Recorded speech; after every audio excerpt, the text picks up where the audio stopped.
Welcome to Silent Conduit. This channel explores the hidden, lesser-known corners of the internet, what we refer to as the dark web.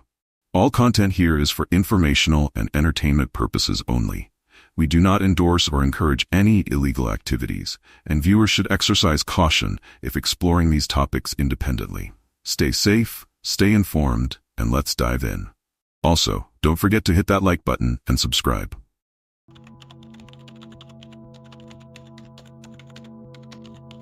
Lucas Delgado was not an average coder. He lived for going over the edge and exploring places even the most seasoned hackers avoid. His friends called him a digital daredevil, always courting the forbidden corners of cyberspace. That night, however, even for Lucas, some doors are best left shut. It was a cold evening, the glow of his monitors casting aggressive shadows in his little apartment.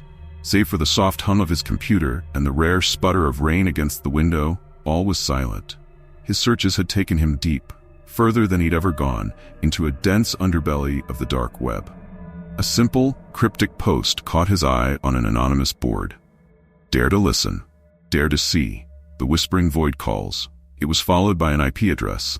He hesitated, fingers poised over the keys. Whispers of urban legends crowded his mind. Various stories of coders who had vanished without a trace. Of those found in front of screens, eyes glazed over, lips parted in silent screams. Still, the dare proved too tempting, and he copied the address, pasting it into his custom-built browser, armor-plated against even the most malevolent of digital pitfall traps. The page loaded excruciatingly slow until it revealed a blank, obsidian screen. Then a line of white text blinked to life. "Enter, but beware, for once heard, never unseen." A shiver danced down his spine. It was late, fatigue had dulled his reason, and adrenaline begged for release. He clicked. In an instant, all sound in his apartment ceased, as if an invisible hand had clamped over his ears. Words on the screen twisted, folding in on themselves in a spiral, then disappearing. Through the speakers burst a distorted voice, a groan, as of wind scraping across bone, whispering syllables that crept into his brain. He drew back, trying to shut the computer, but his hands jammed in midair. The screen wasn't a window to code anymore. It was a gateway. Through it, he watched a landscape, dark and undulating, covered with a forest of black, splintered trees whose bark seemed to shift, reshaping like grotesque faces silently crying out. Lucas gasped when his reflection in those panes turned to stare at him, its mouth moving of its own accord, speaking in concert with the whispers. The words didn't make any sense, but the intent somehow slithered into his comprehension all the same. "Now we see you." The power surged. From the corners, shadows welled as if to pool, their fingers creeping towards him like living ink. Lucas gamely made for the door, swung it open, beyond his threshold as the hallway pulsed with darkness, deep and liquid. A figure came out of it, impossibly tall and thin, its eyes empty and the grin pulled over its face too wide. It whispered his name, the syllables soaked in malice. Days blended into islands of ignorance. He couldn't sleep, barely ate. Everywhere he looked, shadows shifted just outside his vision. His phone was always buzzing, an eternal torrent of blank notifications and corrupted audio files. In those, there were static-laced voices murmuring, repeating that chilling phrase once again. Once heard, never unseen. His computer had become a sort of pulsing presence in his apartment, one that was turning itself on at random times of the morning and afternoon, filling the space with even more whispers, streaming lines of code that meant nothing. Each character wiggled and twisted, seemingly knowing he was looking at it. He scoured the depths of the internet for information about the whispering void. Threads collapsed into a group only known as the Listeners, a collective of coders, now mystics, stating that the site was not a program, but an entity, an ancient thing, half digital, half real, existing between dimensions. They said the only way to silence the voices was to make a choice at the stroke of midnight, a choice that came with a price. He froze when he read one anonymous post. "The void asks for either your eyes or your soul. One for freedom, the other for an end to the whispers." The final night came, low, long growls of thunder outside, spilling like a beast's rumble. Lucas sat, lax, staring at the countdown clock on his screen. 11:57 p.m. His reflection smirked at him, lips stretching thin until they split at the edges. The The voices grew louder, swelling to a cacophony of groans, sobs, and guttural laughter. He could see them now. A sharp knock at the door cut through the noise, then another harder, which rattled the hinges. Midnight was at hand. Thrumming with fear, he weighed the impossible. Open the door and confront whatever stood outside. Risk losing himself to the will of the void, or stay locked inside, hoping to withstand an eternity of voices burrowing deeper into his mind. The knocking turned to pounding, and the shadows beneath the door oozed in, grasping around the floor like seeking fingers. The whispers became screaming, and the weight of the decision that had to be made buried Lucas under an ocean of pressure. He reached for the door handle. The countdown struck 12, and his heart hammered in his chest. The apartment began to quake. The voices began to scream. The latch clicked. The room went black. For Lucas, there was no morning. Only an endless night stretched tight over his mind. When the darkness lifted, he found himself standing in his apartment, or something that resembled it. The room was still, but not silent. Shadows crept across every wall, pulsing like slow breaths. His monitors were off, yet the soft glow persisted, casting an unnatural light that seemed to throb with life. Lucas tried to move, but his limbs felt heavy, sluggish, as if submerged in some invisible sludge. His reflection stared back from the darkened screen, but it was no longer his own. Its eyes were black pits, endless and hollow, and a smile stretched across its face, too wide, pulling his own lips with it. Panic clawed at his insides as he realized he couldn't control his expression. He was only a passenger, a viewer in his own body. A whisper slithered through the room, low and inhuman. A voice not spoken but felt, vibrating through his bones. "Welcome, listener." The words weren't in his ears, they were inside his head, twisting and turning, as if threading themselves into his thoughts. Then he heard it. The sound of fingers tapping on a keyboard. But his hands were still by his sides. His gaze dropped, and he saw his own fingers, translucent, ghostly, moving over the keys. Lines of strange symbols filled the screen, looping into a language that defied understanding. He could feel each keystroke, not in his fingertips, but deep in his mind, as if each letter imprinted itself into his very consciousness. The screen flared to life again, displaying a single sentence: "You have become one of us." He felt his consciousness fragment, his memories fracturing like glass as the voice within him laughed, a terrible, hollow sound that echoed from every corner of his mind. He was no longer Lucas. He was a conduit, a vessel for the void. His identity dissolved into whispers that roamed the shadows, devouring the last remnants of his thoughts. Days, weeks, or perhaps only minutes later, his friends began to notice strange messages from Lucas, cryptic texts and emails that arrived in the dead of night. "I see you," they read. "We are coming." His phone calls, when they dared answer, were filled with static, voices layering over each other, overlapping in a maddening chorus. One friend, desperate to understand, retraced Lucas's digital footprints. Their journey ended at the same cryptic post Lucas had found, an invitation from the whispering void. The last message Lucas's friend received was an image, a picture of Lucas, staring at his screen with empty eyes, his reflection grinning back, lips stretched thin and split at the edges. Underneath, a single line: "Once heard, never unseen." And soon, Lucas wasn't alone.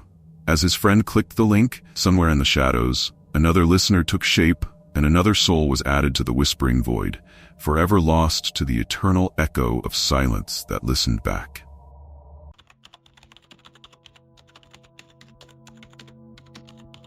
People have always whispered about the dark web, a mythic place of hidden forums and twisted markets where things forbidden flourish in the dark. To most, it's nothing more than shadowy rumor, a grim realm for the reckless, the wicked, and the fearless. But for one curious soul, these whispers became more than myth. They became a gateway. This is a story about a man named Daniel, a tech-savvy and arrogant lad, someone who saw the digital world as his personal playground. He'd heard tales of hackers, hauntings, encrypted horrors lurking behind screens, and strange things lurking in unmarked corners. But he didn't believe. Not yet. One restless night, curiosity took hold, gnawing at his nerves.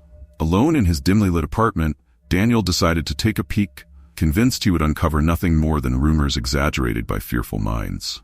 At first, it was all mundane, a few unsettling images, marketplaces of dubious wares, strange cryptic writings. The air grew colder, though, and his screen pulsed, drawing him deeper. Then he found it. A chat room called The Abyss.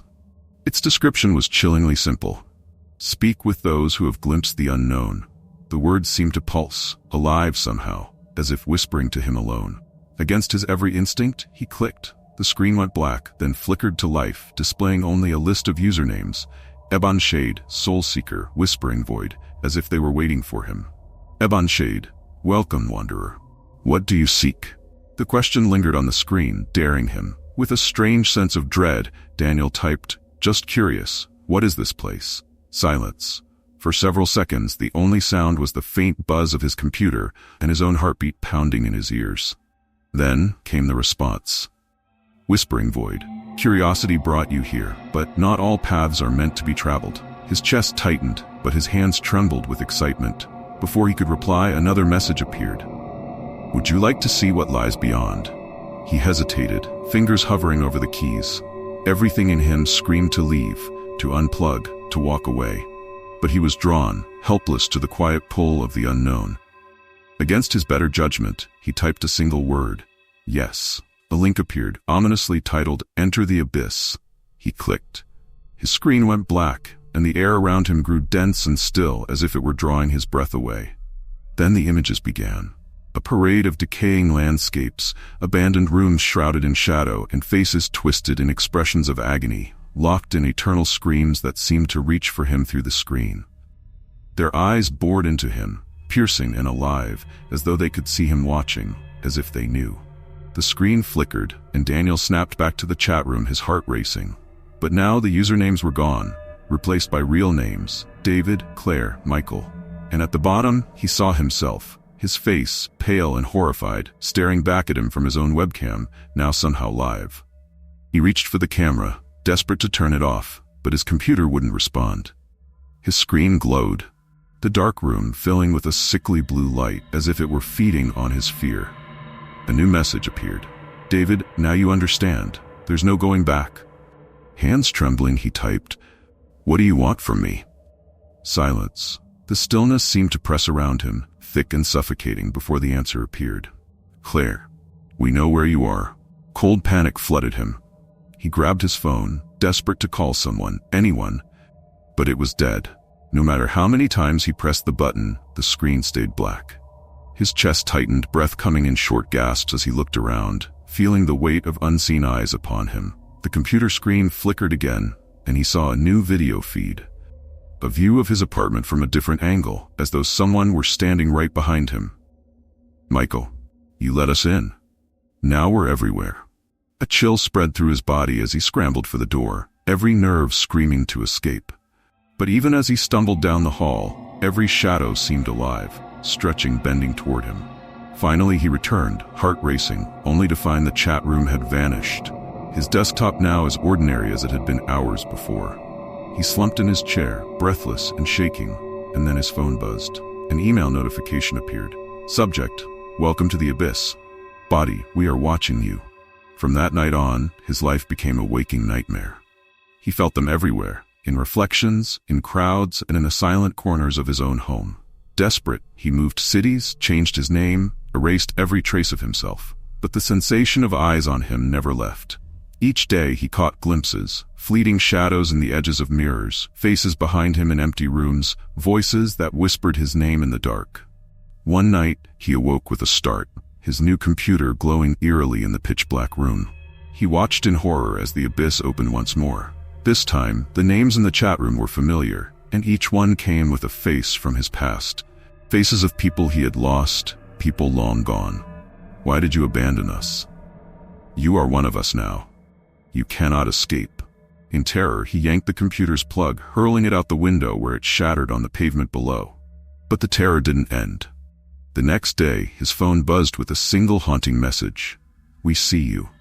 And then they were everywhere, in every shadow, every darkened corner.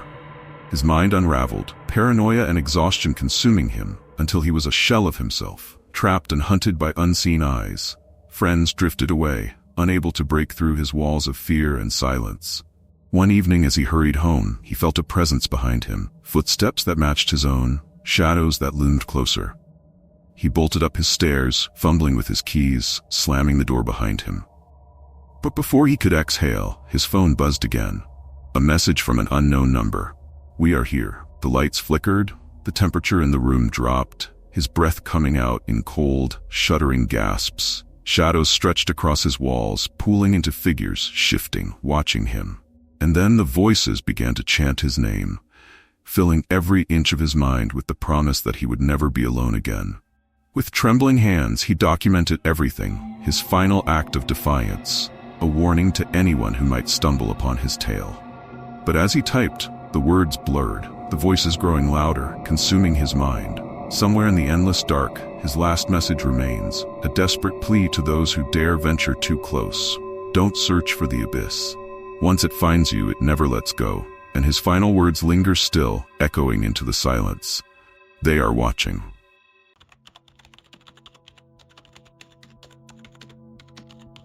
Darius was just an ordinary guy, too curious for his own good, maybe, but grounded. He'd heard the rumors about the dark web, dismissed them as horror stories for the gullible. Yet, one late, restless night, something changed. Curiosity clawed at him until he could resist no longer. So he downloaded the Onion browser, something whispered about in online forums. With his VPN set, he convinced himself he was cloaked in anonymity, nothing more than a digital ghost wandering down forbidden pathways.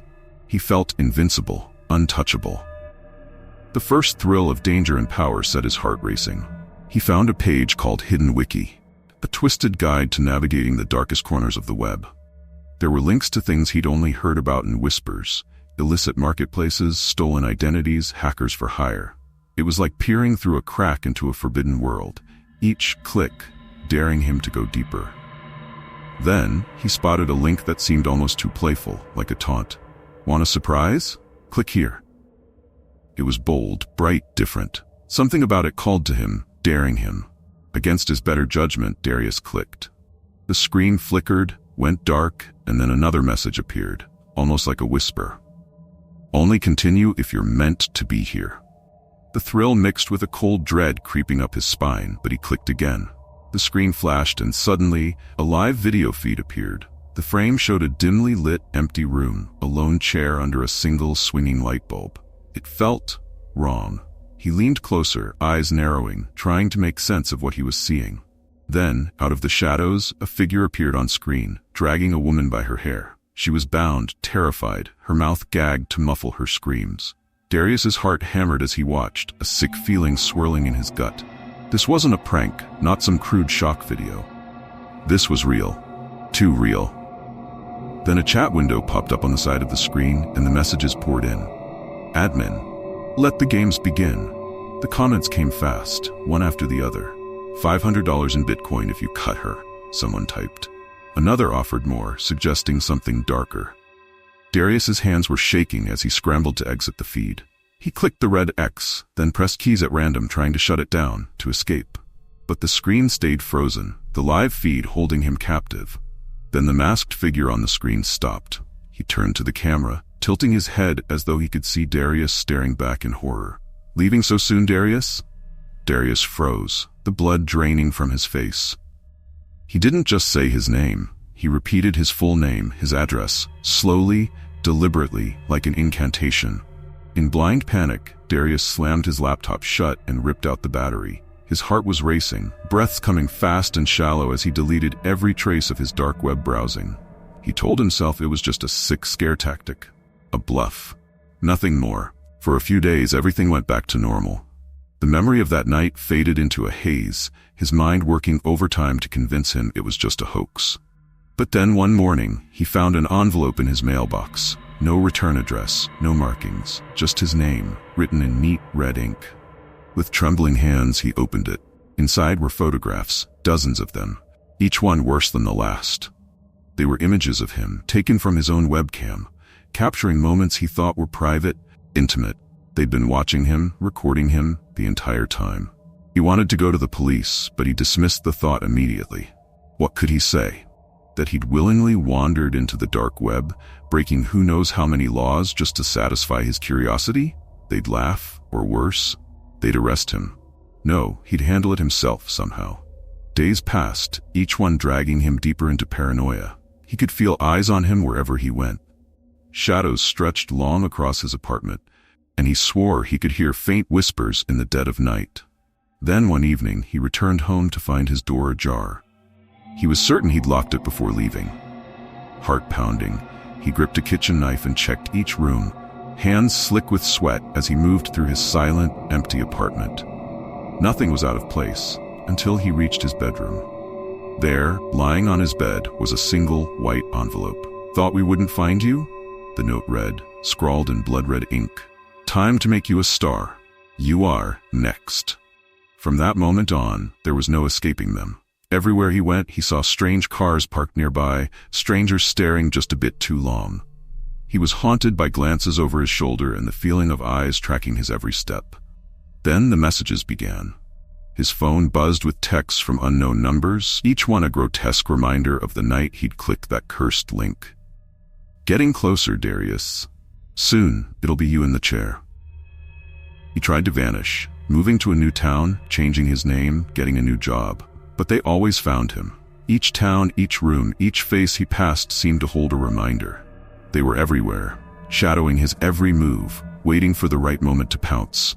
Then one night, as he lay in bed in a crumbling anonymous motel room, his phone buzzed. His heart leapt as he read the message.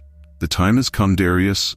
Suddenly, he heard footsteps in the corridor outside. Slow, deliberate, each one bringing the sound closer, echoing in the silence. His heart was pounding, his mind racing as he held his breath. The doorknob jiggled. He was certain he'd locked it. But as he watched, frozen in terror, the knob turned, and the door creaked open. A figure stepped into the room, face obscured by a dark hood, gloved hands holding a glinting knife. Darius backed into the corner, muttering a frantic prayer under his breath, his heart pounding so hard he thought it would tear from his chest. The figure took a step closer, the blade gleaming in the faint light. Then, in a voice that was soft but ice-cold, the figure spoke. "The show is about to begin, Darius. Smile for the camera." The next morning, the room was empty. Police found only a single laptop on the bed, its screen glowing, displaying a live stream with a new face on camera. A young man, terror-stricken, barely able to hold himself together. The chat buzzed with anticipation, usernames clamoring as if waiting for an encore. And there, in bold red letters, a familiar message blinked on the screen. "Let the games begin."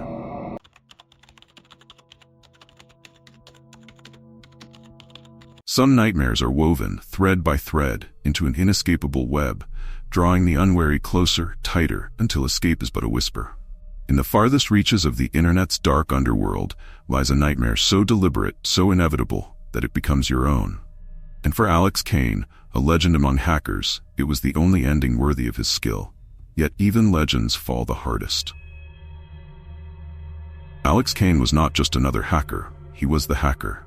He'd breached governments, broken through military networks, crippled megacorporations without leaving a trace. But nothing prepared him for the offer that arrived one biting November night.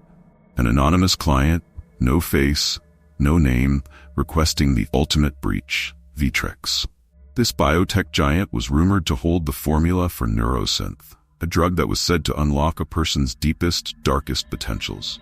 The terms were simple: hack Vitrex, steal neurosynth, and the payout would be enough to vanish forever. So he began, fingers flying over the keyboard, carving through Vitrex's fortifications. For a few brief, thrilling moments he could see the code opening before him, spilling out the secrets of neurosynth like forbidden treasure. Then his screen froze. He cursed, hands clammy as a faint buzz filled the room, pulsing from his computer like a heartbeat thrumming through the walls. It wasn't just an alarm, it was a tracker, something predatory and patient, locked onto him. Alex shut down his computer, eyes darting around his dark apartment. Vitrex's security was legendary.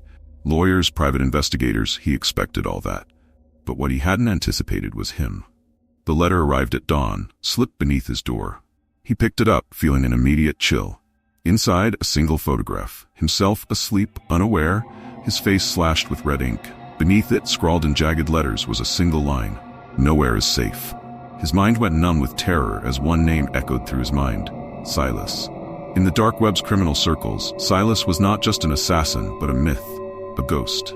a legend, much like Alex. Whispers told of his ruthlessness, of a meticulous and brutal precision that no one survived.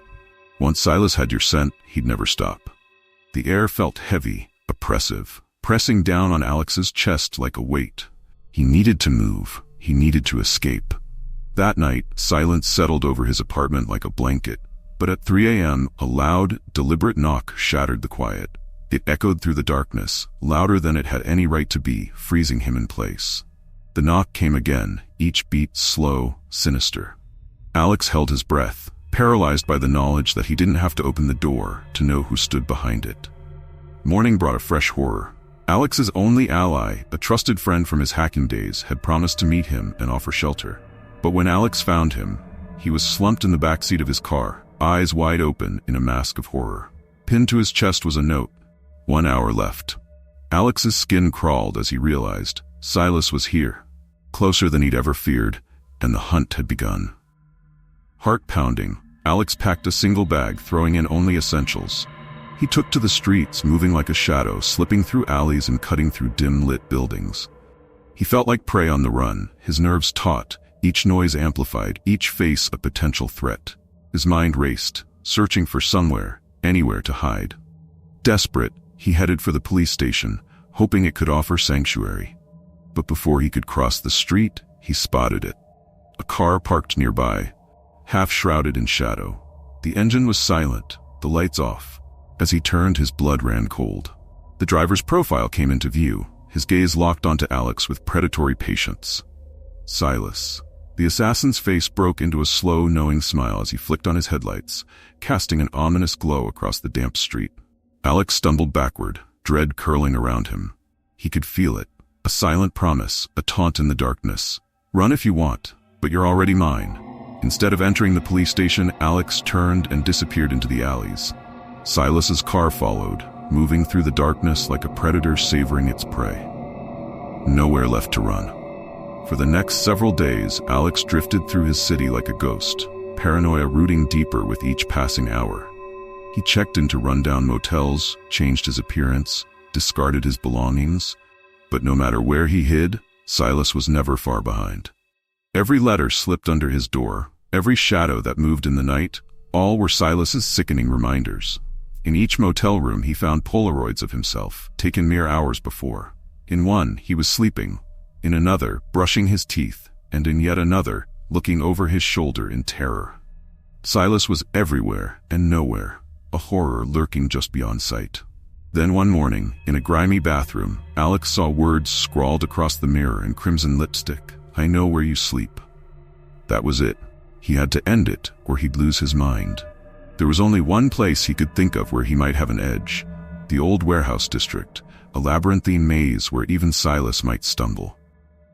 Alex left a message for Silas on the dark web, a desperate, last-ditch invitation to meet him at midnight. The warehouse loomed before him, a forgotten relic of concrete and rust. Alex took his place, waiting in the thick silence, his heartbeat thudding in the blackness. As the hour struck, slow, deliberate footsteps echoed through the dark.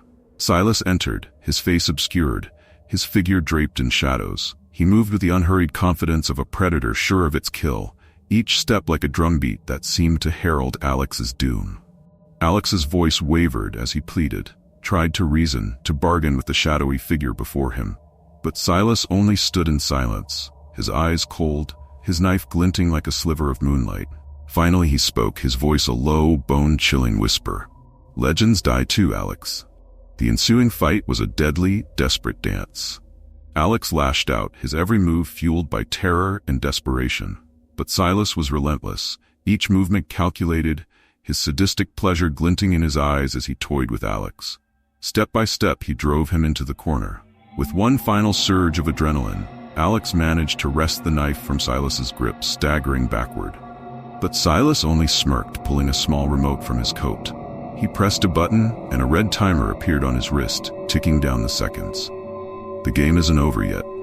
As the timer clicked down, Alex realized with horror that he had mere seconds to escape. He bolted, his feet pounding against concrete as the deafening roar of an explosion shattered the warehouse behind him.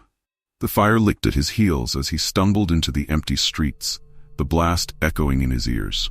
Months passed, and Alex fled, vanishing into a quiet town, trying to rebuild a life free from the nightmares. He convinced himself it was over, that Silas had perished in the blast. Yet as time slipped by, a gnawing dread lingered, an unshakable feeling that he was never truly alone. Then, one day, as he sat at a cafe sipping his coffee, his phone buzzed. Dread surged as he checked the message, a single line accompanied by a recent photo of him taken that morning. "Miss me, Alex?" It was signed with a single, haunting initial. Silas. The room seemed to tilt, his pulse hammering in his ears. He could feel eyes on him again, the suffocating, familiar presence of a nightmare that wouldn't release him. He was bound to Silas, caught in an endless web, the whispers growing louder. Nowhere is safe. In the years that followed, Alex's name faded from memory, but in the deepest corners of the internet, his story lived on. A chilling reminder that some nightmares never let go.